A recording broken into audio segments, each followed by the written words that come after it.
اب راز کی بات ہے، یہ اصل اللہ کا راز ہے یہ، ٹھیک ہے۔ اب یہ بات انتہائی توجہ اور غور طلب ہے، میری بات کو آپ بس تھوڑی توجہ اور فکر سے سنیں، باقی بس اللہ کو گواہ بنا کر کہتا ہوں کہ جو بات بیان کرتا ہوں یا کروں گا اس کا ضامن بھی ہوں انشاءاللہ۔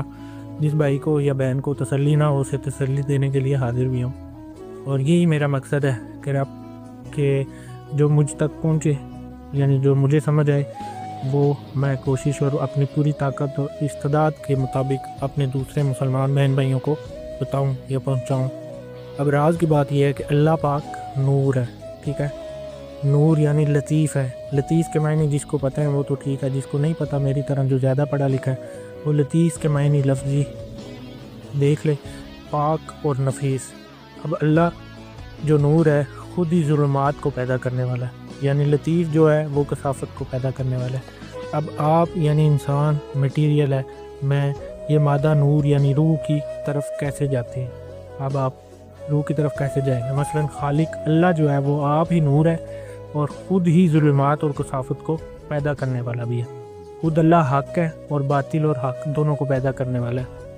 آپ اللہ خیر بھی ہے اور شر اور خیر دونوں کو تخلیق کرنے والا ہے۔ آپ اللہ اور انسان کو پیدا کرنے والا ہے۔ اب اللہ سے کیسے رجوع کر سکتے ہیں؟ یہ کھیل ہے، یہ جو اصل بات ہے۔ اللہ جو آپ لطافت ہی لطافت ہے، اور جو کثافت پیدا ہوئی ہے اس میں سے انسان نے خود نکلنا ہے۔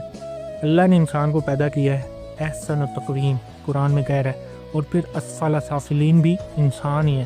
اب میں آپ انسان جو لطیف بھی ہے اور کثافت بھی ہے، یہ دلیل میں نے آپ کو دی کہ کرنے والا کام جو ہے انسان کا وہ یہ ہے کہ اپنی کثافتوں کو دور کر کے اپنی لطافت کی طرف سفر کرنا ہے۔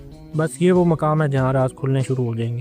آپ آغاز کریں گے تو باتیں دنیا کی، کائنات کی سمجھ آنا شروع ہو جاتی ہیں۔